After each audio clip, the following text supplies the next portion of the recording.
तो गाइस आज हम इस वीडियो के अंदर देखने वाले हैं कि मैक्सिमम जो रिटेलर ट्रेडर होते हैं ना, मतलब कि छोटे छोटे ट्रेडर जो कि फंडेड अकाउंट और खुद के कुछ छोटे कैपिटल से ट्रेड करते हैं, वो मैक्सिमम फेल क्यों होते हैं ट्रेडिंग के अंदर। सबसे बड़ा रीज़न बताता हूँ मैं आपको, ठीक है, ध्यान से सुनना। मैं कोई ज्ञान नहीं पेल रहा हूँ, ठीक है ना।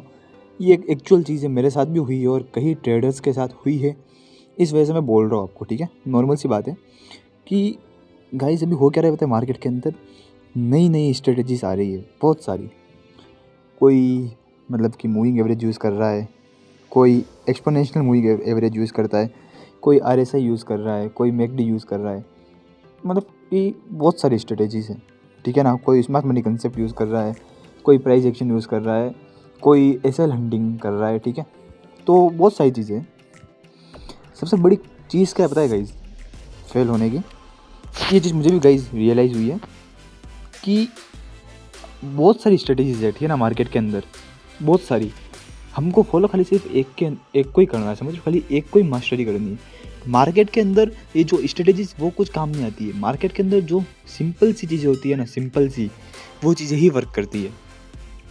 समझ रहे हो मैं क्या बोलना चाह रहा हूँ आपको? जो सबसे सिंपल चीज़ें होती है ना, एग्जाम्पल मान लो बहुत सारे लोग हैं कि ईएमए ट्रेड करते हैं, कोई एसएमसी यूज़ करता है, कोई प्राइस एक्शन यूज़ करता है, ठीक है। बहुत सारे ऐसे ट्रेडर है जो खाली सिर्फ ट्रेंड के बेसिस पर ट्रेड लेते हैं, ठीक है ना। वो भी प्रॉफिटेबल है। क्यों? क्योंकि उनका रिस्क और रिवॉर्ड रेशियो बिल्कुल परफेक्ट है, रिस्क मैनेजमेंट एंड उनकी होल्डिंग कैपेसिटी है।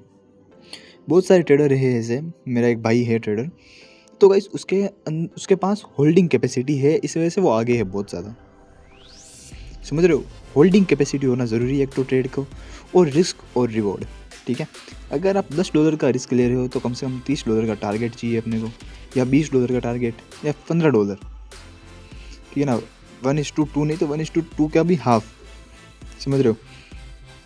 बात यह है कि जो सिंपल चीज़ें होती है ना मार्केट के अंदर, मैक्सिमम वो ही वर्क करता है, ठीक है ना। आपको सिंपल, मैं क्या बोल रहा हूँ, अगर आप मूविंग एवरेज होता है ना, या ईएमए 920, ईएमए 915, ईएमए बहुत सारे ईएमए, ठीक है ना, इस टाइप के बहुत सारे स्ट्रेटेजीज, आरएसआई है।